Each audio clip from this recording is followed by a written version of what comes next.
Thanks very much, Catherine. And thanks for coming this morning. The counter attractions are too great. There's a lot that we could talk about.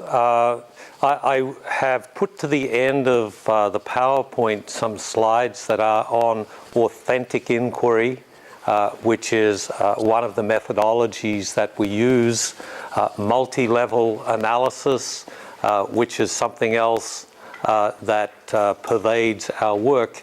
And I put them to the end because if we put them at the beginning, we'll never get to anything else. So we need to start somewhere.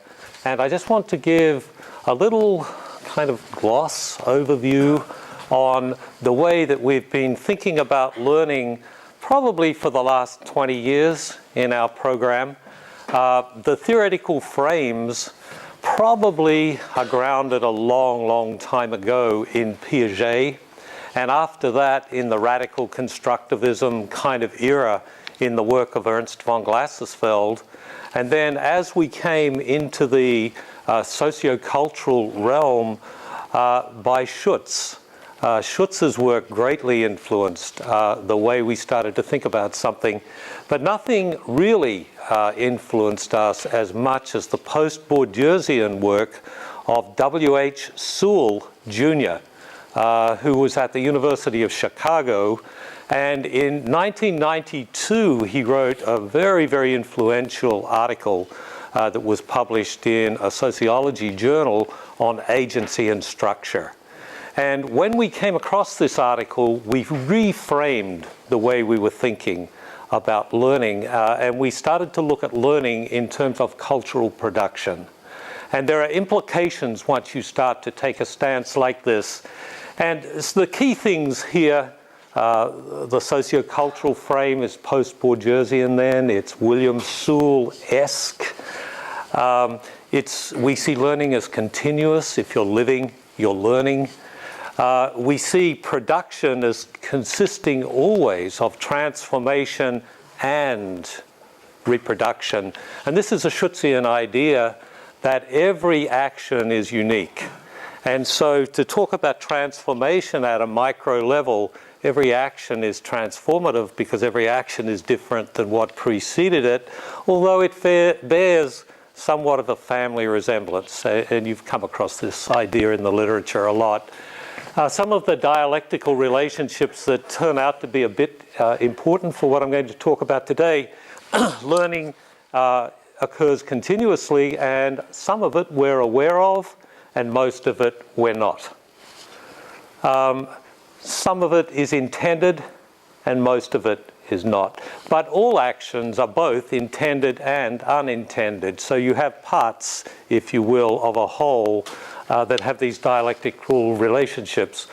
We're always learning. The question is, or one question might be, what is being learned from a research point of view? And something that is important to us that comes straight out of Sewell is that when we think about production, we can think of it as both schemas and practices, and always both. And we could put other things in there, patterns of coherence and contradictions, for example. And the contradictions turn out to be really important in our research because at one stage we used to explain these away, a kind of a Geertzian view of culture. But this view of culture requires contradictions to receive special attention because the contradictions became core in what we call an event-oriented methodology, which we can do questions on later, but once again, it's a big topic. And Sewell does rather a nice job. William Sewell is, or was, a historian. And probably better known for his work in sociology, and his father, of course, was W.H. Sewell as well, Sr., and he was a very famous sociologist as well. I want to talk today mainly about the expression of emotion. And our work on emotions probably started seriously about 23 years ago, something like that. And we were very interested in the different ways that emotions can be expressed. There's been a lot of attention given to facial expression of emotion, through the work of Paul Ekman and Jonathan Turner and people like that, where they talked in terms of core emotions, these kind of primary emotions, a little bit like primary colours. They use that metaphor. We'll talk more about that on the next slide. Prosody, for those of you that don't know what prosody is, it's the quality of the voice. So it has to do with the tone. It's not so much what you say, but how you say it. That communicates emotions very, very effectively. In fact, there's a whole literature on emotional contagion, where they kind of take the virus metaphor and you can catch an emotion from somebody. If somebody comes into a room cranky, especially a spouse, right? If they come in a bit cranky, within a moment you're cranky as well. And so how does that happen became a focus for our research. How does this spread of emotion actually work? So physics comes in quite nicely, because resonance phenomena are involved. And so if you understand about resonance, you start to get the idea of how emotional contagion works. And proxemics will spend some time talking about it. It has to do with the gestures, the movement of the body, the sways, the strolling, the orientation, how you sit and how you move and how you stare somebody down. Those kinds of things are, yeah, that reminds me about the way you move your pointer. So proxemics. Recently, like about 6-7 years ago, we started to look at physiological expression in terms of the way you breathe. It was very, very clear in the literature that breathing patterns were tied up with emotion. And if I changed the way I breathed, I could change the emotion, the primary emotions that I was feeling and expressing. And similarly, if I changed my emotions, I changed the way that I was breathing. Now, in martial arts, we know that pretty well, because you do a lot of upper thoracic breathing to promote the anger necessarily to mobilize the fight in you. But it was quite a bit of news to us. And so once we knew about the breathing patterns, it got us curious about what's going on with the blood. If this is all changing, surely some stuff is changing in the blood. So we did a lot of things, but we ended up with a finger pulse oximeter. And I'll talk about oximetry and how that has permeated our micro level work in a moment. And of course, how it also permeates macro work as well. I noticed in the press this morning that the pilots in the US, the fighter pilots, are going on strike because of hypoxia that they're experiencing, because the oxygen system is not getting them enough oxygen. They get lightheaded and they pass out if they're not. Well, that's dangerous if you're driving a jet plane. Let me tell you, it's dangerous if you're teaching kids too. And we got some surprises there. Plethysmograph is a little bit like blood pressure. It's not exactly blood pressure, but it's the pressure of the blood in the finger where we're measuring it. So you can see the diastolic and systolic patterns, and body temperature kind of speaks for itself. And we've talked about breathing patterns. So let's see what's next. So on the next, we have the primary emotions. These will vary. Different authors come up with different sets of emotions, but basically it's a little bit like the primary colours. These emotions are seen as being produced somewhere in the body in some pristine form, and if you produce a couple together, you might produce something that's not on the list, like envy or vanity or something like that, pride. And they can vary in intensity. So anger can be just a little bit pissed off or something like that. So there's kind of a spectrum that ranges. And so we can think of these. These just happen to be the Ekman ones. And Ekman has made a living for himself and helped most of us with his work on facial expression and the development of technology to measure the facial expressions. We used that for 5 or 6 years, and I think it worked out pretty well. But it had problems, because if a person changed the direction of their face, the computer got confused and thought your ear was a mouth, for example. And so anyway, so that's the emotion. This is just typical of the kinds of things you get with the study of emotions using video. This is a doctoral student from my class, Caitlin, and she's got a lovely smile there. She looks happy. She's participating in a class that I'm teaching, and I just picked that off the computer. And what you find at any moment in time, you can get rather unambiguous shots that you can interpret. You can get a lot of information about facial expression of emotion, and you can see something about proxemics because of the way she's leaning, how she's got her hands, and so on.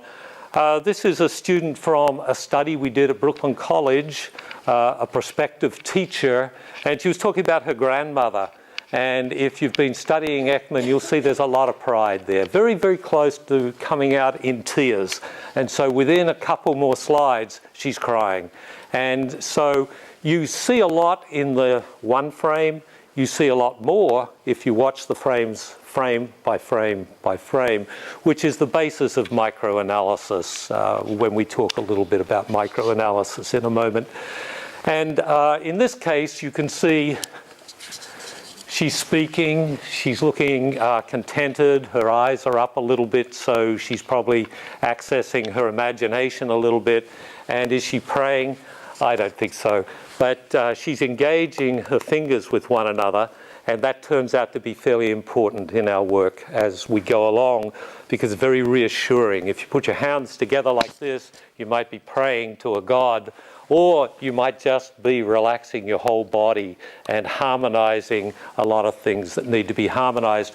What she's doing, she's talking to me in a one-on-one situation, and she's doing an oral exam, actually. And so she's pretty tense, and she's working through some stuff. And so this is just by way of explanation.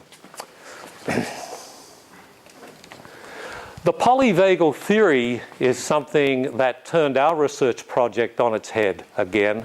And I only came across polyvagal theory 2 years ago. I was writing a paper trying to make sense of what was happening. It involved oxygenation data, voice data, prosody data. And we just couldn't make any sense of it at all. And one of my colleagues, who was a Jin Shinjutsu practitioner, said to me, have you seen any of the work of Stephen Porges?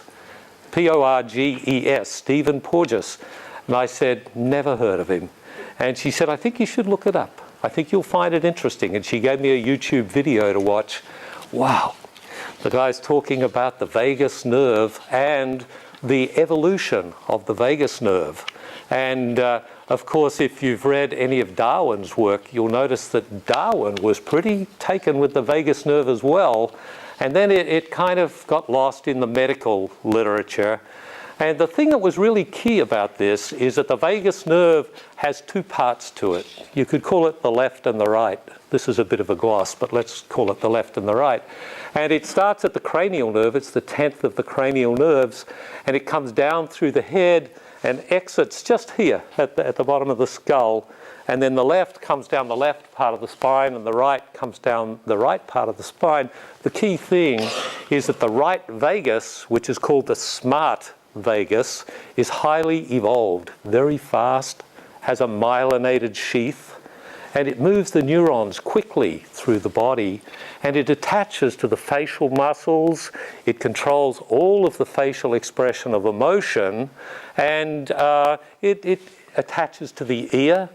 It makes a difference as to whether you can distinguish human voices from noise, and it basically controls most of the important stuff. If you were interested in diabetes 2, it attaches to the pancreas and the liver. And so it controls how they function.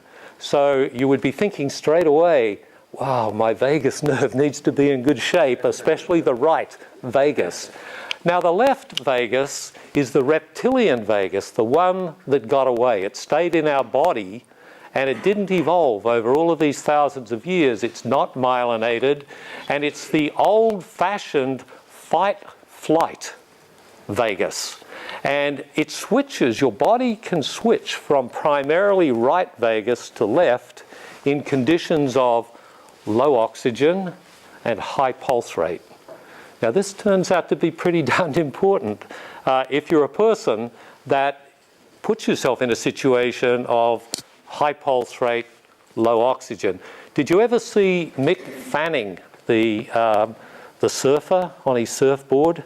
And he looked around and there was a dorsal fin right behind him about to eat him. And it actually tried. I think it snapped a hole in his surfboard and he had to get out of there, but he punched it in the nose. And there's no doubt what happened. When he saw that dorsal fin, he switched from right to left vagus. All of the energy came into the system. He was in fight mode and then flight. Fight, flight. There's one other condition, and it's immobilization. The old reptilian idea of feign death. And if your oxygen gets too low, you get lightheaded and you fall down. And you may not get back up. So humans are not built to stay out in the immobilization stage for too long because we need more energy to survive. And so it's pretty important not to get into the immobilization phase, but you've seen it happen. People stand up for too long and bang, down they go. They teach and they get very stressed and they get so giddy they have to sit down. And if they don't sit down, they're going to fall down. So these are fairly important. So we've been through this. Neuroception is the process the body uses to monitor heart rate and what's called vagal tone. And we could talk about that a bit later on. But interestingly, to increase vagal tone, according to Stephen Porges, breathing meditation helps a lot. And so what does breathing meditation do? It changes the oxygenation of the blood. It calms the system down. And the heart, the body, can say, yes, we're at equilibrium, there's no threat to the body, and you can stay in the social communication mode. And so we were interested in developing strategies to improve vagal tone. Let's talk a little about prosody. These are some of the things that we look at in our work on prosody. There's a lot. We've done heaps of work on prosody. We talked about that. Here are some of the things: rate of speech, pauses within and between utterances and between speakers. Wait time. I was doing research on wait time in 1973, so I needed to put that up there. But wait time is just the pauses between sentences.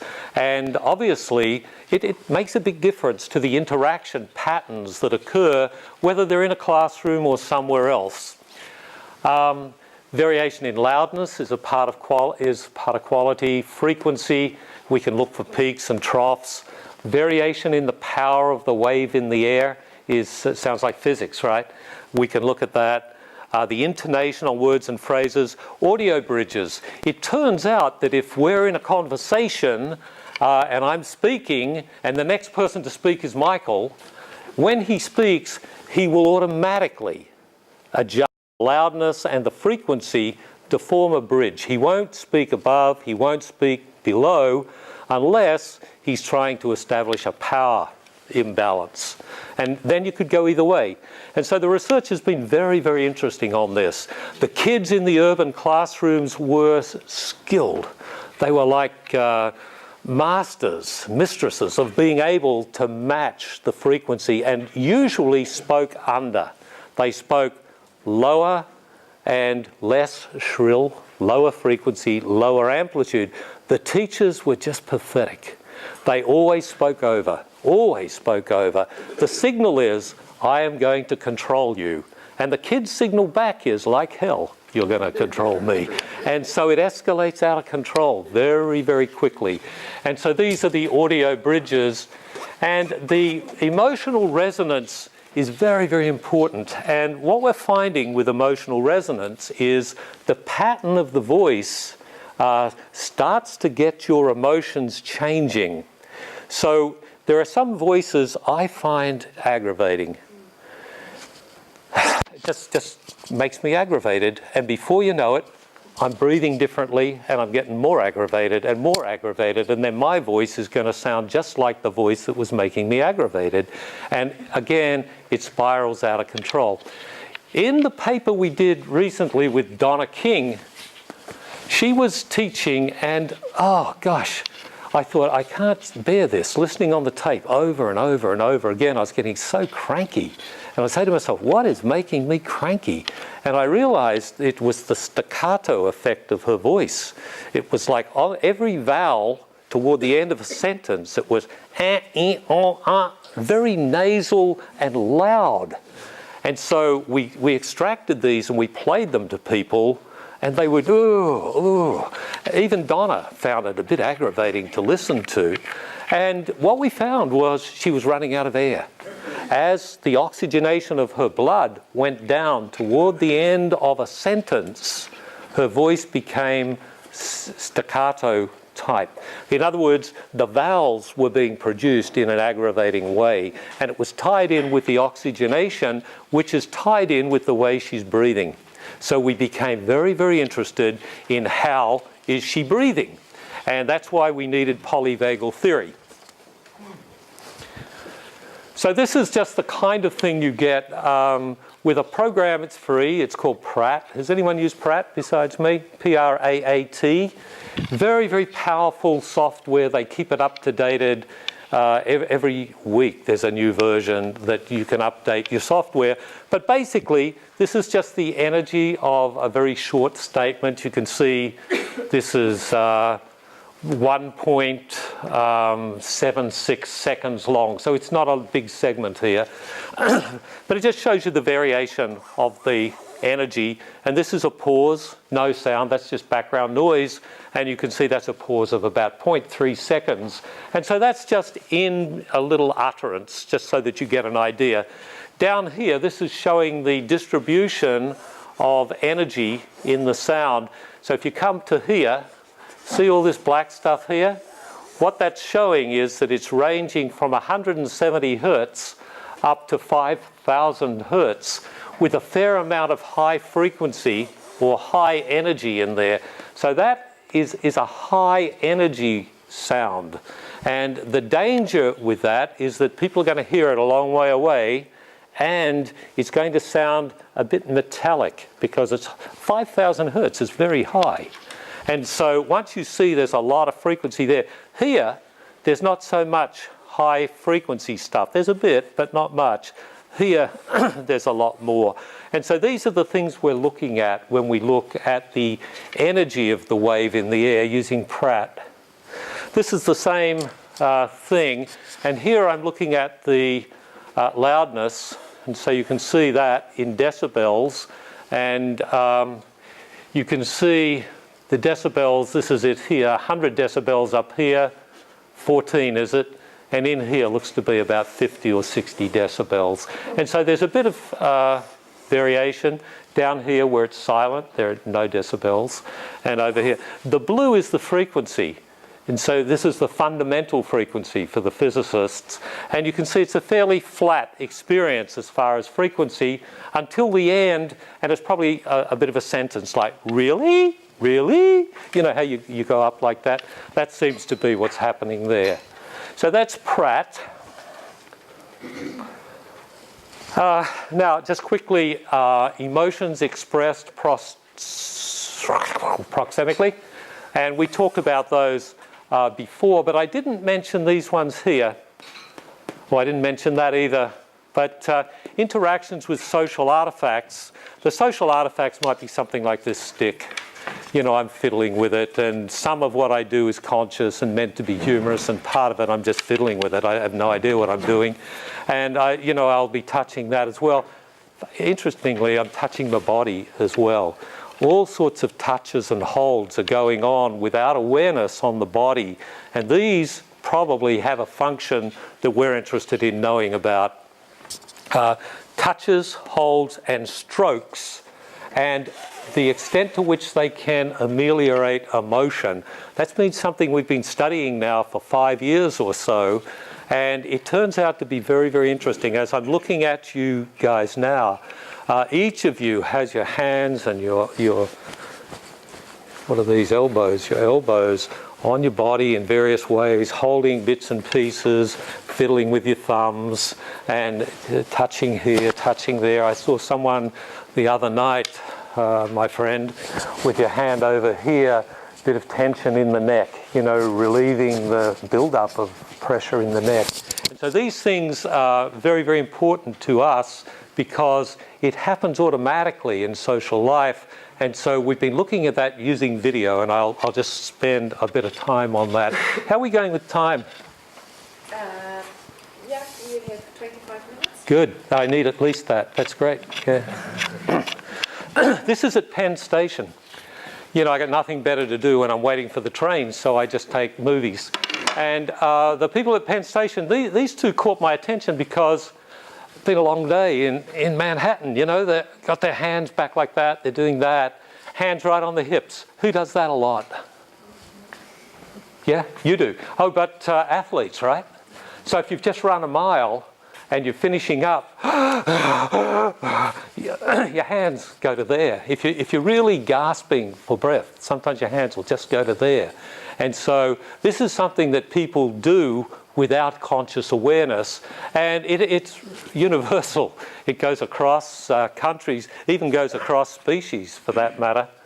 This is off a medical video, just a YouTube video, and like all videos, it's just a moment in time. 1/100th of a second later, you'd have a different picture, but their hands would be in a different place.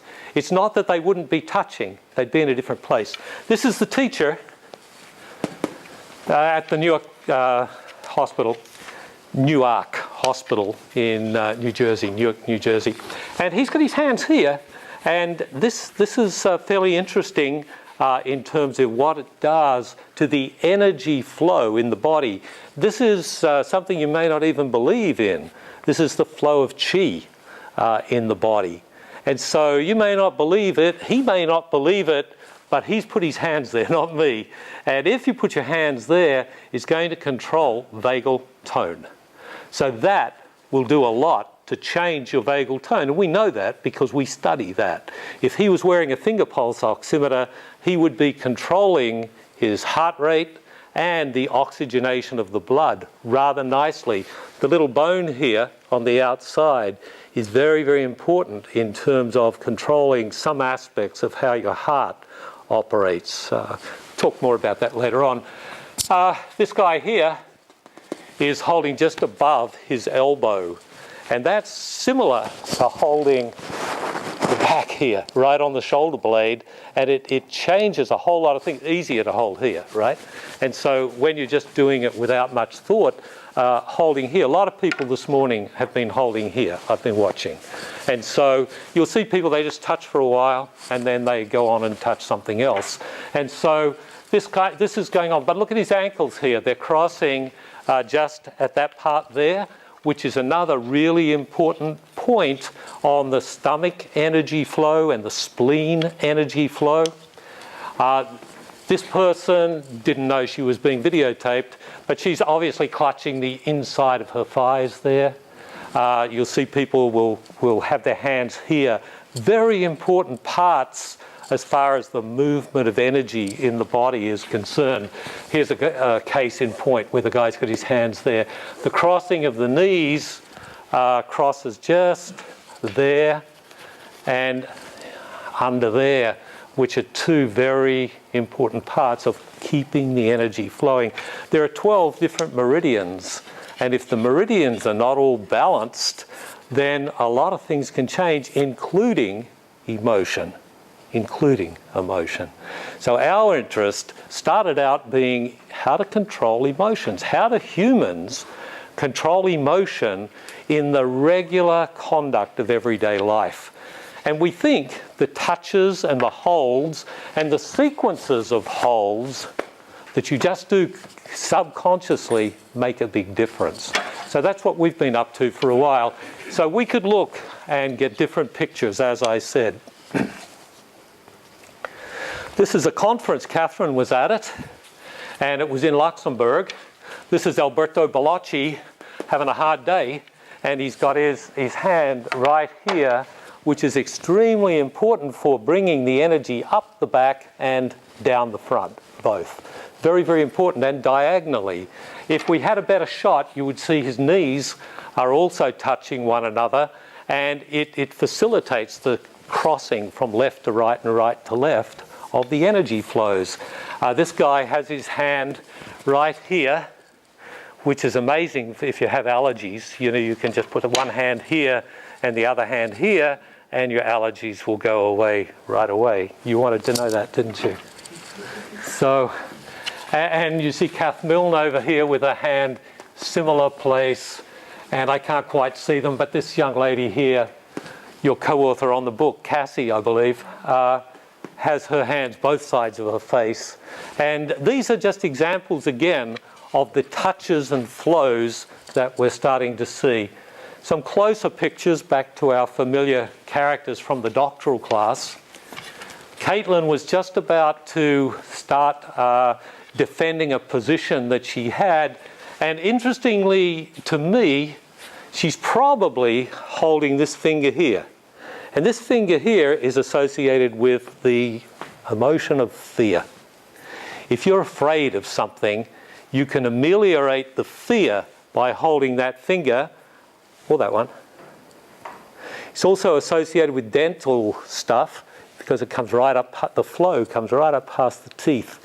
So if you're in the dental chair like I was the other day and he's about to stick in a needle, on the left-hand side, hold your right. No one sees you doing it. He's not going to say, you coward. But oh, it makes a difference. It ameliorates the fear and it takes away the pain, which is probably even more important. It also connects to the bladder and the kidney flow. And so holding that finger is really helping her quite a lot, even though she's only holding just the tip and she's not even aware that she's doing it. Here, she's coming over onto the heart side of things, dealing with anxiety, we think. And here, she's kind of interlocking all the fingers, and if you can put your hands together like that as well, that gets every flow in the body connected. So it's a very good thing to do. So she's doing it, and Caitlin's kind of practicing on that too. So she's got her hands like that, which is ameliorating emotions. Worry, fear, anger, sadness, and trying too much. If you're always trying to control other people, hold your little finger. The other thing is, if you're having a heart attack, hold your little finger. It connects to the heart. And so these are just examples then of proxemics and the things that we've been looking at. Just some other examples just from one or two videos that we had, just so that you get an idea of how these relate a little bit to emotion. And this one up here, identity and self and compassion, in this case self-compassion. Some more. Oh, sick dog. You can tell the dog's sick. Dog's sick because if you look at the eyes, you'll see the eyes are really teary and sad. But the paws are crossed over in much the same way that humans cross over. And so studying other animals, they do much the same thing. When they're sick, they have touches and holds and sequences that can ameliorate the emotion and the wellness.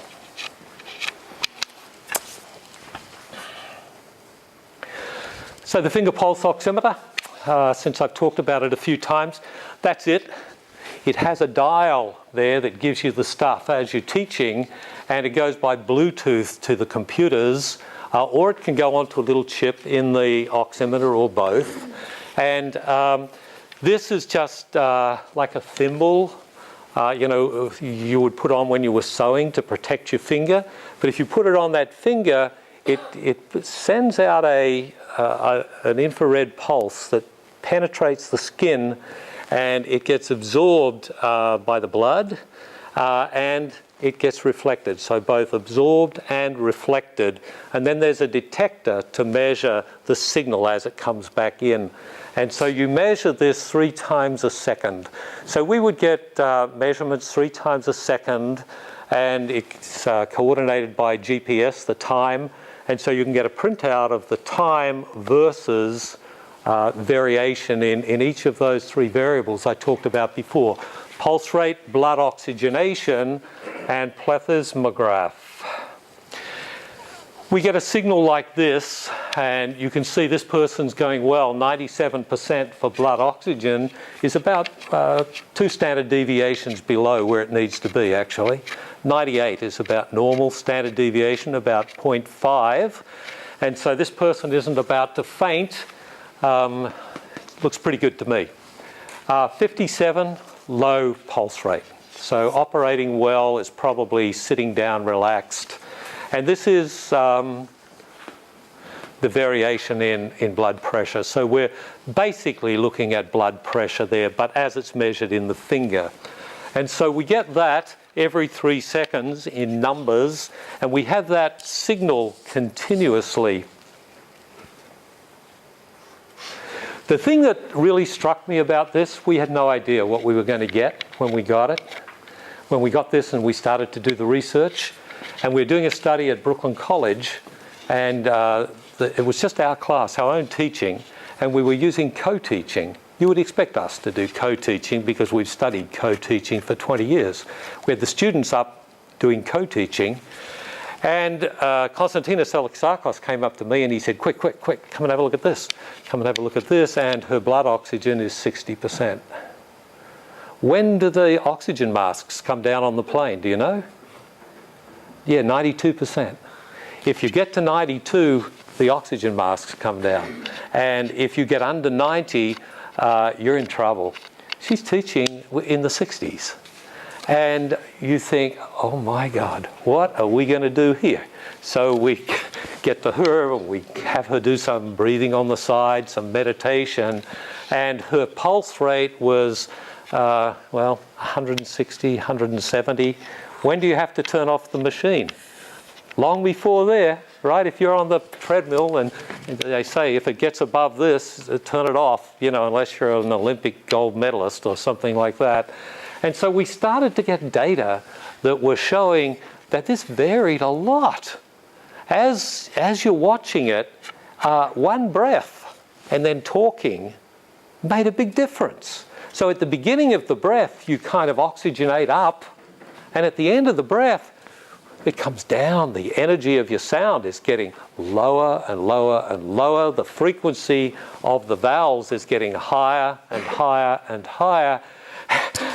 And you've got to get a breath. And what kind of a breath are you going to take? It better not be with the thorax, right? Because if it's with the thorax, you're going to get anxious and angry and a whole lot of other bad things. So it's got to be a deep abdominal breath. That ain't going to happen. Not in the heat of teaching. By the way, when you talk, when do you talk? Do you breathe through your nose or your mouth? Do you know? Think about it next time. If you think it's the nose, answer me the question, left nostril or right nostril or both nostrils? Does it make a difference? Hell yes. Hell yes, it makes a difference. And yet most of us don't know this. We're just not aware of what we do, and nobody taught us. Maybe mum or dad taught us some way, hit us across the ear if we sounded too nasally. But largely we've just learnt it by trial and error. We've just figured it out for ourselves. We can talk about some of this in a moment if we have time, and I'll just do the last slide or two. So the breathing characteristics that we look at the rate, fast or slow, abdominal or thoracic, and you can learn a tremendous amount by doing frame-by-frame analysis and just watching the body as it heaves back and forward. You just have to pick a marker on the body and watch it frame by frame. So if you have 30 frames per second, then you've got 3/100ths of a second between the frames. And we do a lot of that work to see whether the breathing is mainly thoracic or mainly abdominal. If it's mainly thoracic, 90% of us do mainly thoracic, then that's not good. So we need to learn to breathe with our abdomen and then thoracically to fill out the chamber, and then to have rather fewer breaths per minute than we do, but rather we get the shallow thoracic breathing, which is associated with the production of sadness and anger and fear. And these are the predominant ones we saw. By the way, the reason we got involved in this, we kept reporting that there's an excess of emotions in classrooms that we were studying, including our own. Way too much emotional stuff. And one of my doctoral students, I was in Singapore giving a presentation, and I got a message that he'd just been rushed to hospital for open heart surgery. Had a heart attack. And he was a guy that was always pretending to be angry. He taught up in the Bronx. Tough, tough, tough place to teach. And he would always be pretending to be angry. And I used to say to him, Ray, does your body know the difference? Does your body know that you're not really angry? And I think the answer to that question is no. I don't think your body does know the difference. If you feign anger, it will trick you. You will have all the physiological responses of anger, and you can end up with a serious problem. Think about it in terms of the vagus nerve. Your heart starts to pound, your oxygen comes down, the vagus nerve switches from right to left, and all of a sudden you're in fight-flight mode. And that's not a good place to be if you want to maintain good health. It's good if you want to survive for a few seconds, but it's not good if you want to sustain good health. We talked about that. I'm serious. Find out. Hold the little finger. That's to do with the heart. So holding the little finger is to do with the heart. Holding the ring finger is important for breathing, and I think that's what I intended to put there. Holding the ring finger is associated with the lung flow and the diaphragm. Both are important in breathing. So if you're not breathing very well, just hold that little finger, and that one, ring finger. Is it the same when I speak as when I listen? Interesting. What do I mean by that? The breathing characteristics. If you breathe through your mouth when you're speaking, what about when you're listening, when you have a long wait time? Do you use that moment to breathe through your nose and to breathe abdominally? That would be good. If you breathed in for 3 seconds, that would be better than what most people do. So this is sort of Donna in the study that we're doing just now. And this is just all in one utterance. And what we have is when the oxygen got low in this utterance, she took a breath. So this is coordinating the oximeter with the frame-by-frame analysis.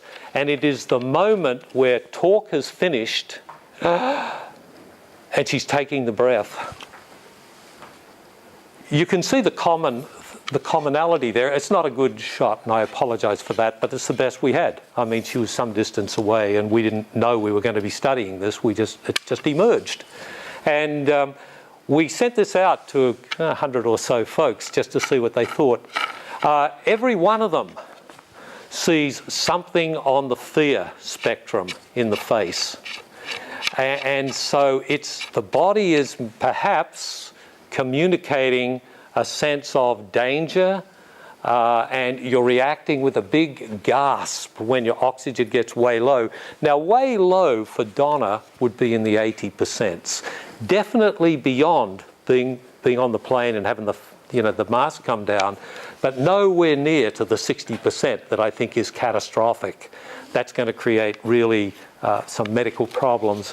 So that's what we're doing these days. We're looking at the facial expression of emotion We're looking at the way the mouth is when there is no voice coming out of it. The voice has finished. You're in the silent pause, but you're right at the beginning of the silent pause where you're trying to get the oxygen in. Now, you can imagine that's the way you'd get the oxygen in, right? If you really need to get it in, it's that kind of a... Oh, yeah, that works. Okay, so... well, I think we'll stop it there. I said I had slides on authentic inquiry, event-oriented inquiry, and multi-logicality, multi-level research. I run courses on each of those separately, so we could spend a long time talking about that. But if you want the slides, you can just let Catherine know, and you can have the longer set because this is the trimmed down set. And if you want papers on any of this, just let Catherine know, and I'll give you a URL where you can download that stuff. So if we've got time for questions, do we? We do. Yeah. So thank you very much. Oh, you're welcome.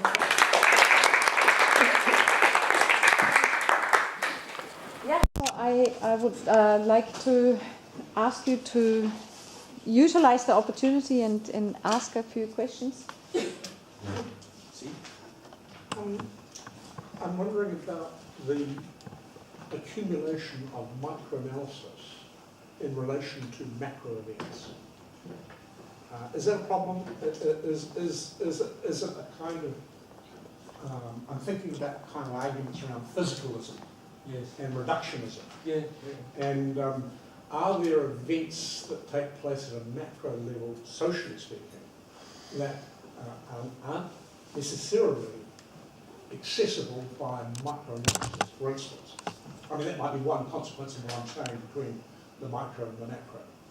Yeah, we kind of hard holders for multi-level analyses, and so most of our studies, which are multi-year as well, are also multi-level. So meso-level analyses are very, very common. In fact, when we do event-oriented analyses, we'll identify the event often at a meso level, which is just the everyday life experience level. Like just now, we might say that question started an event, and then we would look for the next period of time to see what happened. And typically, we would use narrative to navigate the meso kind of level. We may use standard ethnography to look at the meso level. And then as we come down the funnel into the micro level, we get the data. We try to look for contradictions that allow us to look deeper, and we find the patterns that are there, try to nuance them. And then as we come back across levels up to meso again, we kind of deal with the boundary. We look for patterns that have thin coherence and contradictions which add nuance, and then we go from meso up to macro, and the other way too, from macro down to meso, down to micro. And about the only rule we have is to do the levels adjacently. Don't take the big leap, because I think you can make a lot of mistakes when you go across the boundaries. There are no boundaries, and so it's kind of like a judgment call depending upon the data types that you use. And it's very unusual to get lots of confirmation. What you end up with is a lot of room to interpret and to make mistakes. So I think basically what you're trying to do is to answer big questions like what's happening and why, you know, the hermeneutic phenomenology, but then with a bit of ethnomethodology thrown in to say, if we mess things up, what does culture look like in unsettled times, you know, to quote Anne Swidler. So we kind of do that. That's part of our way of being, if you will. To just follow up with one brief question. Are all macro social events readable and analysable in terms of micro?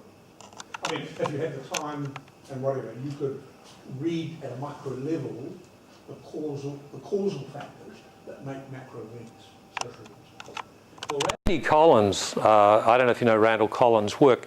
He was a colleague of mine at University of Pennsylvania, and he wrote a really nice book on interaction ritual chains, and he argues that all macro is constituted in and by micro.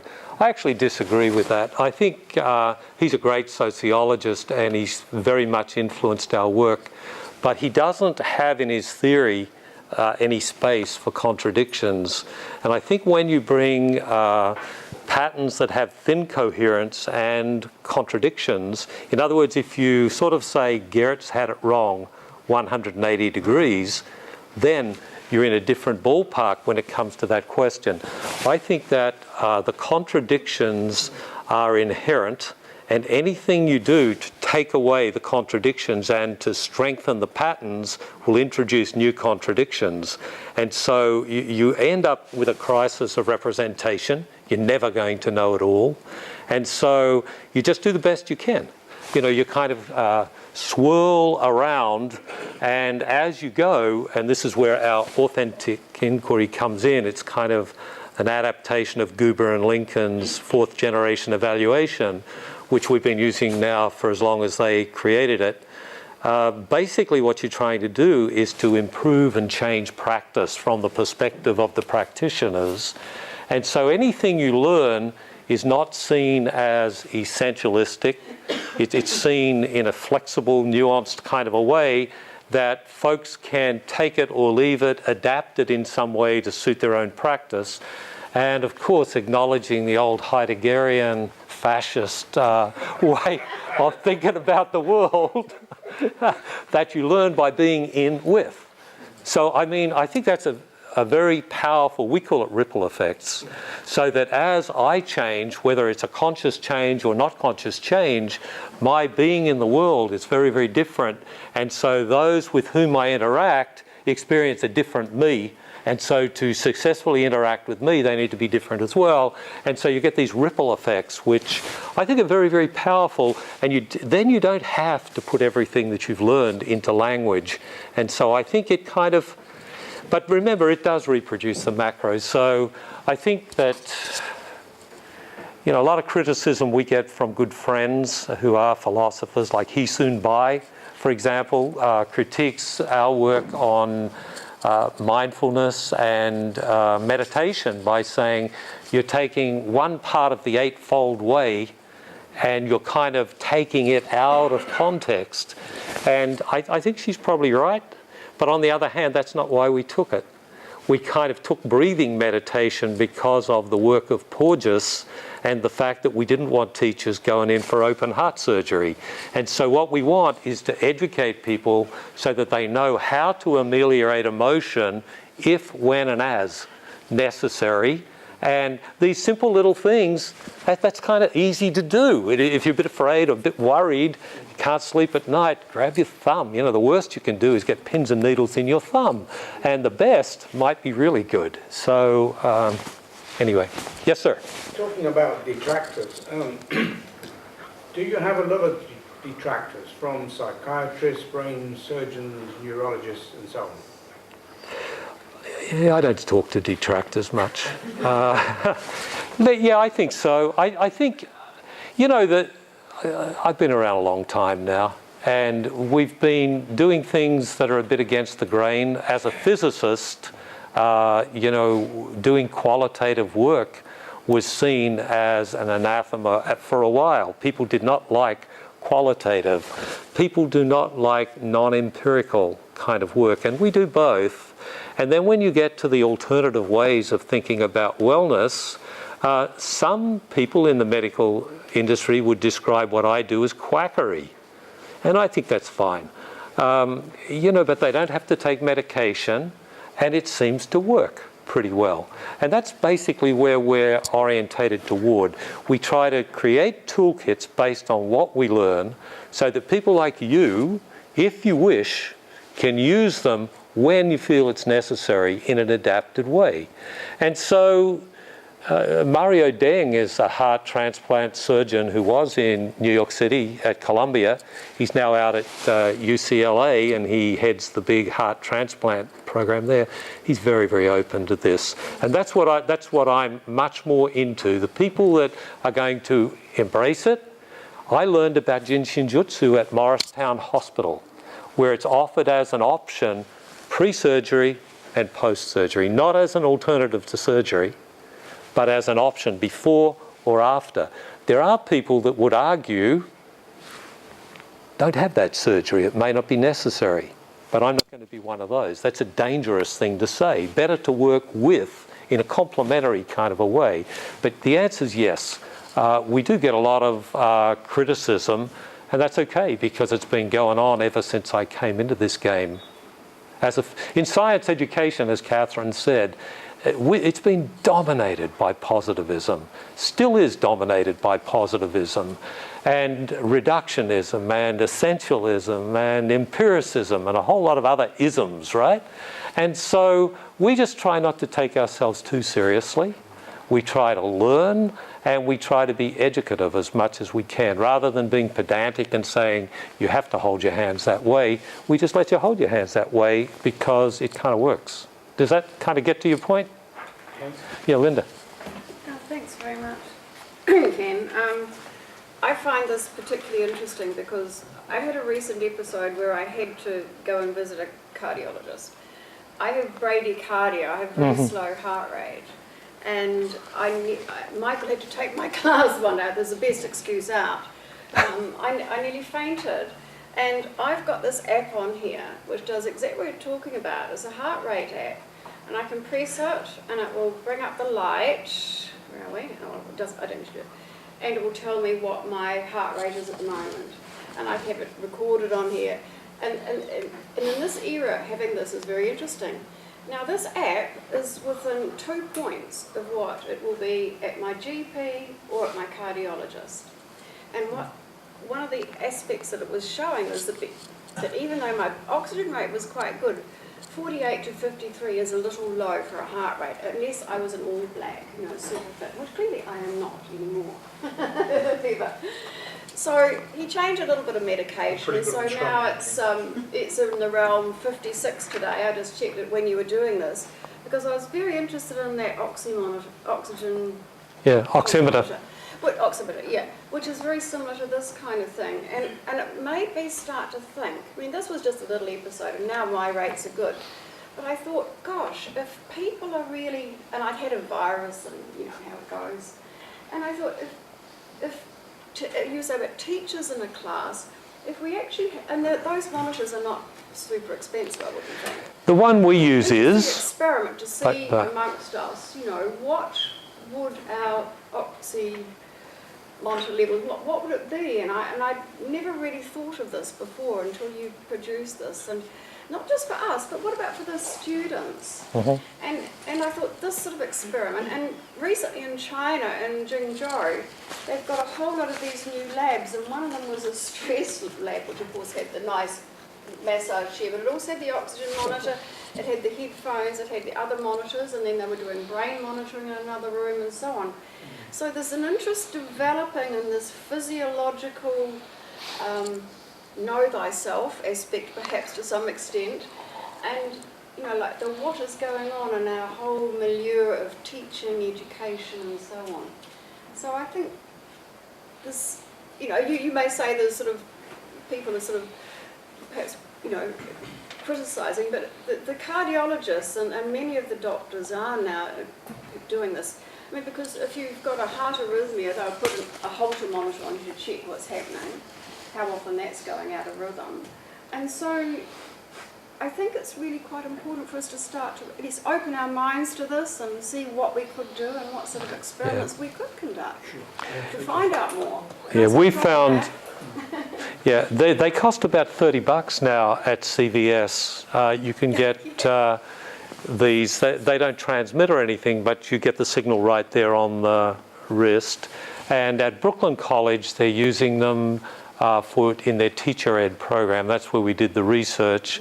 And in some New York City schools now, they are using oximeters regularly so that the kids can watch what's going on. Yes?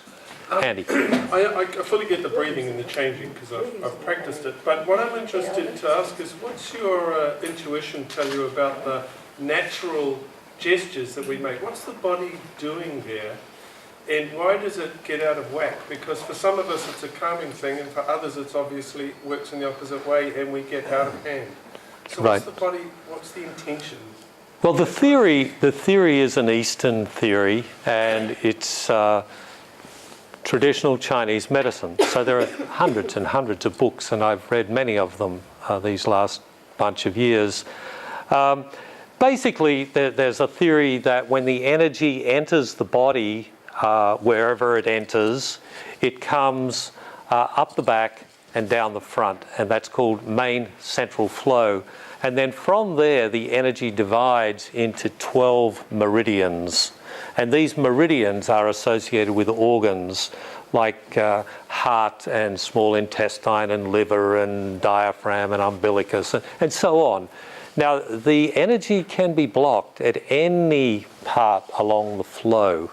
And if it's blocked, it's a little bit like a dam blocking, and so the energy will build up. Now, for me, the energy often gets built up just here, just right here at the diaphragm, and you can see it. You don't have to go, my guts comes out. And so to move it, you just hold it gently, and after a while, it moves, right, down the front, yeah. I'm with you on what's happening, but what's the body doing when we naturally make these gestures? What's the intention? How do we evolve to do that? I think we learn it from the very moment. If you don't feel so good, you know where to put your hand. And you put your hand pretty much in the right spot. Look, you know, the flows were developed by Jiro Murai in Japan using the Kojiki. And the Kojiki is an old book of fables, basically, and you would think, how could he ever develop anything from there? And the answer was, now know myself. He was studying himself, and he can feel the flows. I can feel the flows too. It takes some practice, but you can feel the energy moving through these pathways. If it's blocked, you feel the block. But the thing is, and just look at the dog, you can get any animal or even plant, and they know how to adapt and adjust to keep the energy flowing. So perhaps it's genetically encoded in some minor way, but it's probably socially learned by feeling crook, and by trial and error you put your hand in the right spot and you feel a bit better. You know, the pain goes away or something like that. But it's interesting, isn't it? Because as soon as Michael started asking questions, my hand went here and then over to there. And I thought, stop that. He doesn't bother me, I got a stick here. Right. No, but people are doing it. You just have to, once you're aware, it becomes a way of looking. And so guess what? I look at each one of you, I see where your hands are, and I know where the questions that are tough are going to come from, because their hands just go to all the right spots. You know, what do they say about Nadal? Nadal's got tics, they say. It's not tics. He's harmonising his body as he gets ready to serve. And he's skilled at doing that. He doesn't know he's doing it, he just does it. And we could study that, and we could learn a lot about harmonising the body in an athletic event like the French Open or something like that. Last question. Yes? But I also think it could have something to do with, like, auto-affective touching could have something to do or be bound up on your inner thoughts as well, and brain activities when you're reflecting and stuff like that. Yes. And of course it's a whole, right? But how do you measure that? Do you measure? If I understand you... Pardon my English. No, it wasn't your English. It was really the nature of where you're going. We have done micro-level work down to EEG. So I've participated with colleagues in Taiwan on an EEG study, and the information was eerily accurate. It kind of anticipated me in ways that I wouldn't want the world to know about. My inner thoughts were reflected in emotions that were picked up at the 1,000th of a second level. And so that worked. With fMRI, there's been some interesting work that's been heavily critiqued. Richie Davidson's work from Wisconsin is really quite legendary, because he works with the Dalai Lama and Buddhist monks, you know, who have this long history of extensive meditation. And you can see that their thinking processes and their problem-solving skills are really, really quite different from everyday folks in ways that probably it would be nice. You know, he talks about inverted U's and things like that that show that they process more accurately in a shorter amount of time. And yet that is really being critiqued by a lot of people who do fMRI work.